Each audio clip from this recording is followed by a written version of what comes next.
നൂറ്റാണ്ട് മുമ്പ് അമേരിക്ക എടുത്ത് കളിച്ചതാണ്. ഇപ്പോൾ ഗ്രാൻഡ് ഫാദറിന് വോട്ടുണ്ടെങ്കിൽ മാത്രമേ ഈ 18 വയസ്സ് തികഞ്ഞ ആൾക്ക്, അല്ലെങ്കിൽ ഫാദറിന് വോട്ടുണ്ട് എങ്കിൽ മാത്രമേ, ഇപ്പോൾ 2002 വോട്ടുണ്ടെങ്കിൽ മാത്രമേ നിങ്ങൾക്ക് ഇപ്പോൾ വോട്ട് ചേർക്കാൻ പറ്റുള്ളൂ എന്ന ഒരു വ്യവസ്ഥയും കൂടി ഇതിന്റെ ഭാഗമായി വന്നിട്ടുള്ളതാണ്. വളരെ ഗൗരവമായ പ്രശ്നമാണ് ഇതിനകത്തുള്ളത്. അത് തെരഞ്ഞെടുപ്പ് കമ്മീഷൻ ഇതിനകത്ത് മാറ്റം വരുത്തണമെന്ന് സംസ്ഥാന തലത്തിൽ തന്നെ ആവശ്യപ്പെട്ടിട്ടുണ്ട്, ഗവൺമെന്റ് ആവശ്യപ്പെട്ടിട്ടുണ്ട്. പക്ഷേ ഈ സമീപനം ഇങ്ങനെ ഉള്ളതുകൊണ്ട് മാധ്യമങ്ങൾ ഈ ഭാഗത്ത് റിപ്പോർട്ട് ചെയ്തിട്ടില്ല, നിങ്ങളും ശ്രദ്ധിച്ചിട്ടുണ്ടാവില്ല. അപ്പോൾ എനിക്ക് അഭ്യർത്ഥിക്കാനുള്ളത്, മാധ്യമങ്ങളും ഈ നോൺ മാപ്പിങ്ങിന്റെ കാര്യം നന്നായി ജനങ്ങളുടെ ശ്രദ്ധയിലേക്ക് കൊണ്ടുവരണം. ഏത് രാഷ്ട്രീയമുള്ള ആളായിക്കോട്ടെ, ജനാധിപത്യത്തിൽ അവരവരുടെ വോട്ടവകാശം ഉറപ്പുവരുത്താൻ നമ്മൾ എല്ലാവരും കൂട്ടായി ശ്രമിക്കണം. ഗവൺമെന്റ് ഇതിനു വേണ്ടി എല്ലാ വില്ലേജ് ഓഫീസിലും ഒരു ഹെൽപ്പ് ഡെസ്ക് രൂപീകരിക്കാൻ തീരുമാനിച്ചു, മന്ത്രിസഭ തീരുമാനിച്ചു, ഉത്തരവ് ഇറക്കിയിട്ടുണ്ട്. കളക്ടർമാര് അവന് ചുമതലപ്പെടുത്തി 2 ജീവനക്കാരെ വില്ലേജ് ഓഫീസിൽ, ചിലപ്പോൾ വലിയ ഭാരമായിരിക്കും ഹിയറിംഗ് ഒക്കെ ആയിട്ട്, അവിടെ ആളില്ലെങ്കിൽ വേറെ ഏതെങ്കിലും ഉദ്യോഗസ്ഥരെ ഡിപ്ലോയ് ചെയ്ത് ക്രമീകരിക്കാനും ആവശ്യമായിട്ടുള്ള നിർദ്ദേശം നൽകിയിട്ടുണ്ട്. ഇവിടെ എറണാകുളത്ത് ആ തീരുമാനം ജില്ലാ കളക്ടർ ലെവലിൽ എടുത്തു കഴിഞ്ഞിട്ടുണ്ട്. ഇപ്പൊ എല്ലാ വില്ലേജ് ഓഫീസിലും സർക്കാരിന്റെ വക ഹെൽപ്പ് ഡെസ്കുകൾ ഉണ്ടായിരിക്കും. ആ ഹെൽപ്പ് ഡെസ്കുകൾ നിങ്ങൾക്ക് ഉപയോഗിക്കാം. അതുപോലെ തന്നെ SC സങ്കേതങ്ങൾ, ST സങ്കേതങ്ങൾ, ഉന്നതികൾ, ഇവിടെയെല്ലാം കുടുംബശ്രീ, ആശാ പ്രവർത്തകർ, അംഗനവാടി ടീച്ചേഴ്സ്, ഇവരുടെ കൂടി സേവനം ആവശ്യമാണെങ്കിൽ ഉപയോഗപ്പെടുത്തണം എന്ന് കണ്ടിട്ടുണ്ട്. BLOമാർ എല്ലാവരും ഇക്കാര്യം ശ്രദ്ധിക്കണം. ഓരോ രാഷ്ട്രീയ പാർട്ടിക്കും ബൂത്ത് ലെവൽ ഏജന്റുമാരുണ്ട്, അവരും ശ്രദ്ധിക്കേണ്ടതുണ്ട്. എല്ലാവർക്കും അർഹമായിട്ടുള്ള വോട്ടവകാശം ഉറപ്പുവരുത്താൻ നമുക്ക് ശ്രദ്ധിക്കണം. തെരഞ്ഞെടുപ്പ് കമ്മീഷന്റെ ഈ രീതി ജനാധിപത്യത്തിൽ ഏറെ ഗൗരവമുള്ളതാണ്. ഇതാണ് സൂചിപ്പിക്കാനുള്ളത്.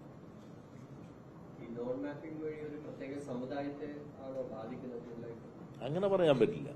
ഇപ്പൊ അത് നമ്മളൊരു പഠനം നടത്തിയിട്ടില്ലല്ലോ. ഏതെല്ലാം വിഭാഗമാണ് ഒഴിവാക്കപ്പെട്ടിട്ടുള്ളത്, അങ്ങനെയല്ല.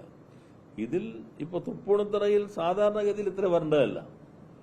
എറണാകുളത്തിൽ തൃക്കാക്കരയൊക്കെയാണെങ്കിൽ കുറച്ച് ഫ്ളാറ്റ് ആളുകൾ മാറിപ്പോകുന്നവർ, അല്ലെങ്കിൽ വന്നപ്പോൾ ആളുണ്ടായില്ല, കൊടുത്തപ്പോൾ മാറിപ്പോയി. കാരണം പലരുടെയും 2002 ഇവിടെ ആകണമെന്നില്ല, പല സ്ഥലത്തും വന്ന് താമസിക്കുന്നവരായിരിക്കും.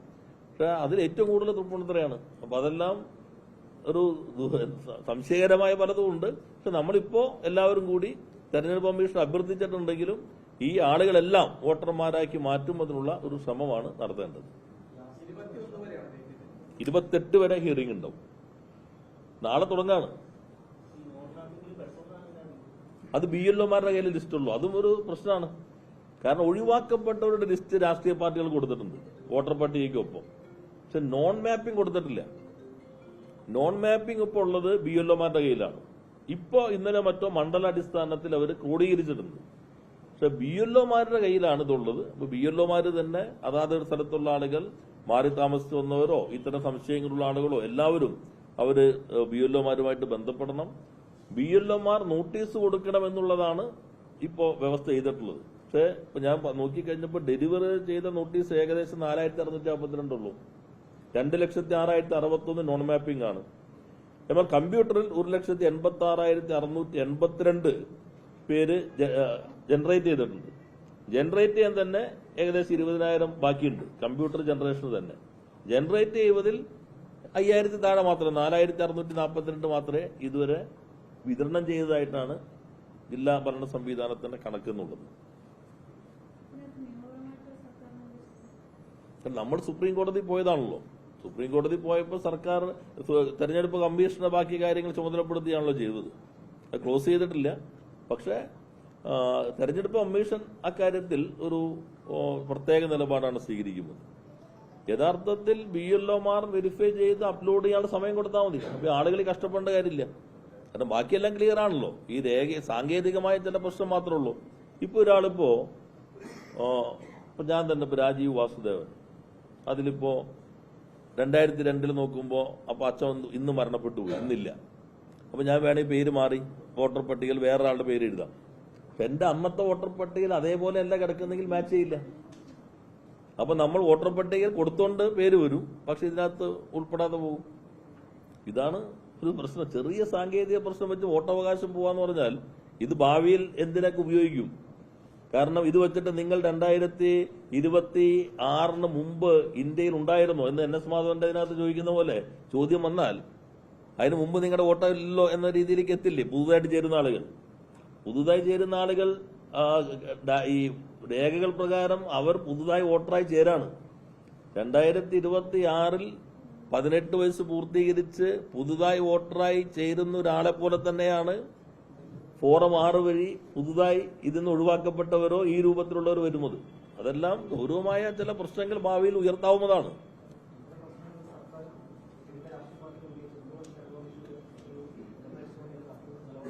അതിപ്പോ എല്ലാ രാഷ്ട്രീയ പാർട്ടികളും തെരഞ്ഞെടുപ്പ് കമ്മീഷൻ വിളിക്കുന്ന യോഗത്തിൽ എല്ലാ രാഷ്ട്രീയ പാർട്ടികളും ഈ പ്രശ്നം ഉന്നയിച്ചിട്ടുണ്ട്. BJP ഒഴികെ എല്ലാ രാഷ്ട്രീയ പാർട്ടികളും. എന്ന് മാത്രമല്ല, ഒരു ഘട്ടത്തിൽ രാഷ്ട്രീയ പാർട്ടികൾ തന്നെ കുറച്ച് പറഞ്ഞു, ഞങ്ങൾ പറയുന്ന കാര്യമൊന്നും നടപ്പിലാക്കുന്നില്ലെങ്കിൽ പിന്നെ യോഗം വിളിക്കേണ്ട ആവശ്യം എന്താണെന്ന് പോലും എല്ലാ രാഷ്ട്രീയ പാർട്ടികളും അഭിപ്രായപ്പെടുകയുണ്ടായി. പക്ഷേ കേന്ദ്ര തെരഞ്ഞെടുപ്പ് കമ്മീഷന്റെ മാനദണ്ഡങ്ങൾക്കനുസരിച്ചാണ് ഇവർ കാര്യങ്ങൾ ഇപ്പോൾ നീക്കിക്കൊണ്ടിരിക്കുന്നത്. ഇത് ഗൗരവമായ പ്രശ്നമായി ഗവൺമെന്റ് വീണ്ടും ശ്രദ്ധയിൽപ്പെടുത്തിയിട്ടുണ്ട്. ചീഫ് സെക്രട്ടറിയും ആ കാര്യം ശ്രദ്ധയിൽപ്പെടുത്താൻ ചുമതലപ്പെടുത്തിയിട്ടുണ്ടായിരുന്നു. പക്ഷെ അവര് കേന്ദ്ര മാനദണ്ഡം അനുസരിച്ചാണ് പോയിക്കൊണ്ടിരിക്കുന്നത്. അപ്പൊ നമ്മളിപ്പോ ജാഗരൂകരായി മറ്റു കാര്യങ്ങളെല്ലാം ശ്രമിക്കാം, ഗവൺമെന്റ് ശ്രമിക്കുന്നു, നിയമപരമായ സാധ്യതകളൊക്കെ നോക്കാമെങ്കിൽ പോലും ജാഗരൂകരായിട്ട് എല്ലാവരും ഏത് നിലപാട് രാഷ്ട്രീയമുള്ള ആളുകളാണെങ്കിലും വോട്ടവകാശം നമുക്ക് ഉറപ്പുവരുത്താനായി ശ്രദ്ധിക്കണം. അതിൽ മാധ്യമങ്ങൾ കുറച്ച് നല്ല രീതിയിൽ ഇക്കാര്യം ജനങ്ങളിലേക്ക് എത്തിക്കാൻ സഹായിക്കണമെന്നാണ് എനിക്ക് അഭ്യർത്ഥിക്കാൻ.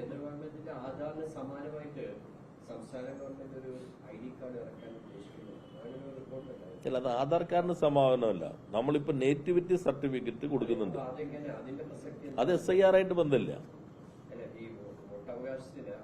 അല്ല, SIR ആയിട്ട് ബന്ധമില്ല. ഇപ്പൊ നമ്മൾ SIR ആണല്ലോ ചർച്ച ചെയ്യുന്നത്. അത് ഭാവിയിൽ ഇപ്പൊ നേറ്റിവിറ്റി സർട്ടിഫിക്കറ്റ് ആണ് കൊടുക്കുന്നത്, ഇവിടെ താമസക്കാരനാണെന്നുള്ളത്. നമ്മൾ മാത്രമല്ല പല സംസ്ഥാനങ്ങളും കൊടുക്കുന്നുണ്ട്. എന്നാൽ അതിനൊരു നിയമപരമായിട്ടുള്ള ബേസ് ഇല്ല. കോടതികളെല്ലാം അംഗീകരിച്ചിട്ടുണ്ടെങ്കിലും അപ്പോൾ പുതിയ നിയമം കൊണ്ടുവരാൻ ശ്രമിക്കുന്നു. സർട്ടിഫിക്കറ്റിന് പകരം ഒരു പെർമനന്റ് കാർഡ്. ഓരോ ആവശ്യത്തിന് ഇടയ്ക്കിടയ്ക്ക് പോയിട്ട് നേറ്റിവിറ്റി സർട്ടിഫിക്കറ്റ് നോക്കേണ്ടതില്ല, ഒരു പെർമനന്റ് കാർഡ്. അത് എങ്ങനെയൊക്കെയാണെന്നുള്ളത് നിയമം വരുമ്പോൾ മാത്രമേ റവന്യൂ നിയമവകുപ്പുകൾ അതിന്റെ കരട് തയ്യാറാക്കിക്കൊണ്ടിരിക്കുന്നേ ഉള്ളൂ. എറണാകുളത്തെയാണ്. അത് ഞാൻ എന്റെ കണക്കിൽപ്പെടുത്തിട്ടില്ല. അല്ല, ഇവിടെ ഇപ്പൊ നോക്കുമ്പോ തൃപ്പൂണിത്തറയിൽ 33,021 കുറഞ്ഞിട്ടുണ്ട്. ഈ മാപ്പ് ചെയ്യാതുണ്ട് വോട്ടർ പട്ടികയിൽ. അവിടെ തന്നെ ഇപ്പോ 22,134 പേര് ലീഗൽ ഡിസ്ക്രിപ്പൻസി ആയിട്ട് അവർ കണ്ടിട്ടുണ്ട്. AST ഇവിടെ ആബ്സെന്റ്, ഡെഡ് എല്ലാമായിട്ടുള്ളത് തൃപ്പൂണിത്തറയിൽ അത് 36,413. അതിൽ ഏറ്റവും കൂടുതൽ എറണാകുളം കാക്കന് കഴിഞ്ഞാൽ തൃപ്പൂണിത്തറയാണ്.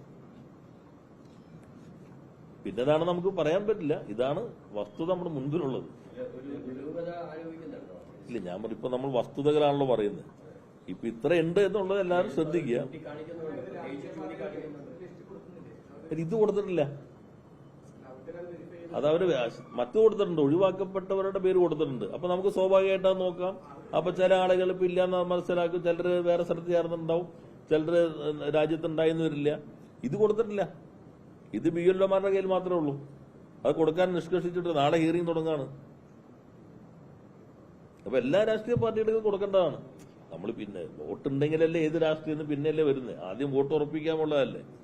വോട്ട് ചെയ്യുമ്പോൾ അതാത് കാലത്തെ പല രാഷ്ട്രീയവും തരാം, കോപ്പിയെടുത്ത് തരാം.